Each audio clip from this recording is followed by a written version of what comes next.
అందుకని మనోళ్ళు భయం ఎక్కువ. యేసు ప్రభు అంటే చాలా ఇష్టం మన దేశంలో.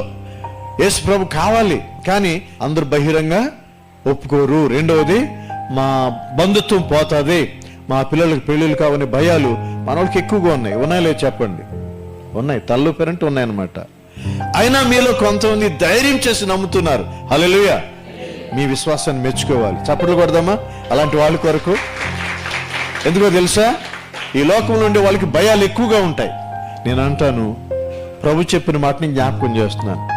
నన్ను ఎవరైతే ఈ లోకంలో మనుషులు ఎదుట ఒప్పుకుంటారో వారిని గురించి నేను కోటాను దేవదూతలు ఎదుటను, తండ్రి అని దేవుని ఎదుటను ఒప్పుకుంటాను అంటున్నాడు. ఏది కావాలి మనకి? మనుషులు మనం ఒప్పుకుని మెచ్చుకోవటం కావాలా? మనుషులు మనం తృణీకరించిన దేవుని చేత అంగీకరించబడి దేవుని చేత బలా నమ్మకమైన నా కుమారుడు కుమార్తె అనిపించుకోవటం మనకు కావాలా? అది ఈనాటి విశ్వాస కాలంలో తేల్చుకోవాల్సిన విషయం. అందుకని మనోళ్ళు భయం ఎక్కువ. యేసు ప్రభు అంటే చాలా ఇష్టం మన దేశంలో. యేసు ప్రభు కావాలి, కానీ అందరూ బహిరంగ ఒప్పుకోరు. రెండవది, మా బంధుత్వం పోతుంది, మా పిల్లలకి పెళ్ళిళ్ళు కావని భయాలు మనోళ్ళకి ఎక్కువగా ఉన్నాయి. ఉన్నాయో చెప్పండి? ఉన్నాయి, తల్లు పేరంటూ ఉన్నాయన్నమాట. అయినా మీలో కొంతమంది ధైర్యం చేసి నమ్ముతున్నారు. హల్లెలూయా.